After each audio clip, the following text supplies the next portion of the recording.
On Halloween night, 1977.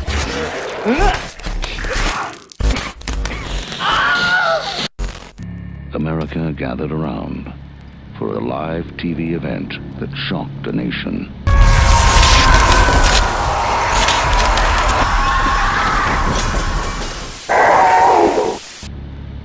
What happened was real.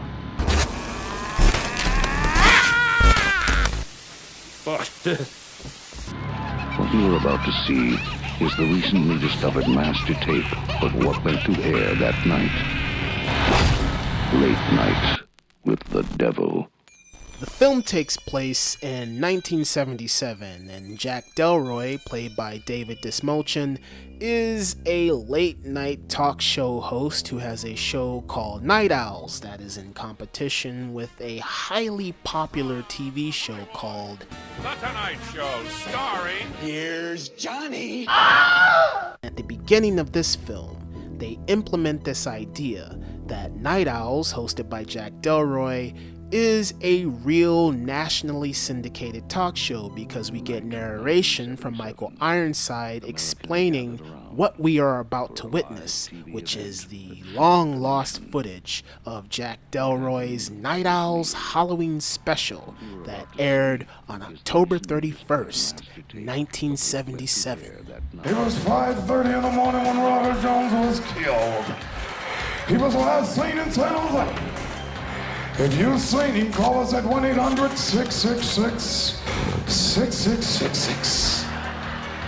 Cut that demonistic shit off my TV. When the film begins, the mood that it sets is very eerie. It has this mockumentary style to it, and when it gets into the lost footage portion of the film, it has this unique aesthetic to it that I think makes it even more authentic because it feels like you're legitimately watching an old 70s talk show. I can't talk about this film without praising these performances. David Dismulchen, it's fascinating where he started in his career as being one of the Joker's thugs or henchmen in The Dark Knight to becoming a leading man in this film. He's really showing his acting chops in this performance, which I think is astronomical. Now, here's Mr. Midnight. Rees, who is not only the comedic relief, but he's also the voice of reason. I love the back and forth between Arteri and Dismulchen and their characters trying to explain their reasoning for why they should keep going with the show and why they shouldn't keep going with the show.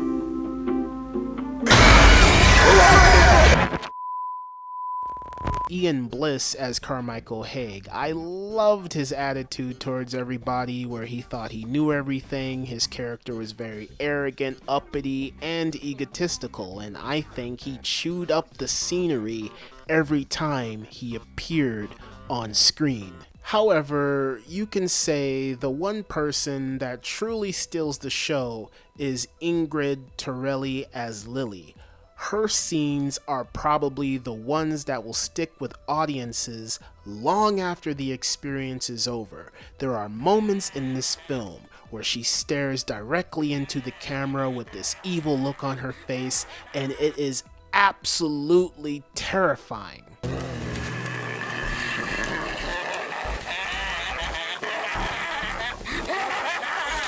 Cut that demonistic shit off my TV. There are some genuine scares that are scattered throughout this film, but the one problem that I have is that some of these scares just remind me of other movies. Like there is a moment in here where Faisal Bazi's character Christou vomits out this black CGI looking gunk, and I'm not impressed because it just makes me think of The Exorcist 1973 and that infamous pea soup scene. Lies. All lies! Then there is another moment where Ingrid Torelli as Lily turns into this demon and then she starts levitating in her chair, and in this moment it made me think of the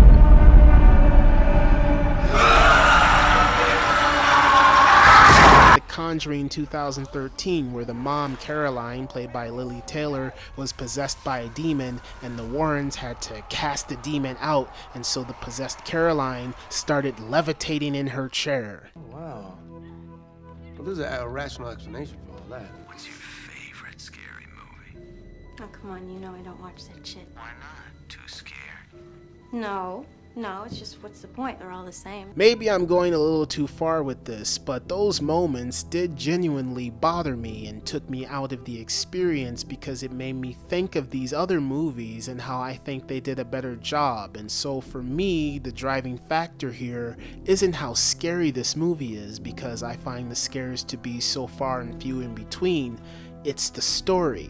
It's the characters, it's the performances from the actors that hammers everything in its place. It's the aesthetic of the film and how it's executed to look like a found footage mockumentary style film that really drives everything home. Late Night with the Devil. Overall, I enjoyed this film.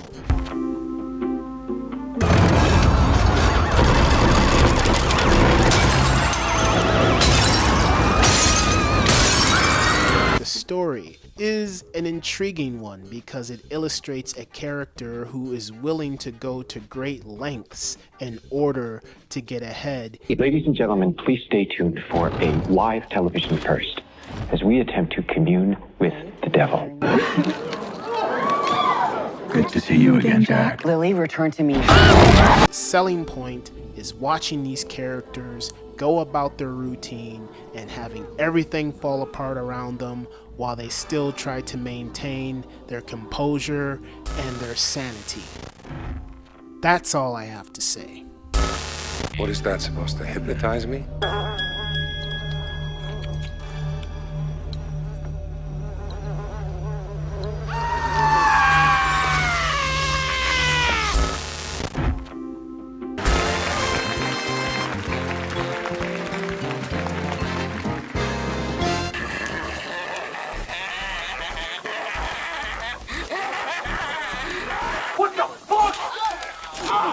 Turn that shit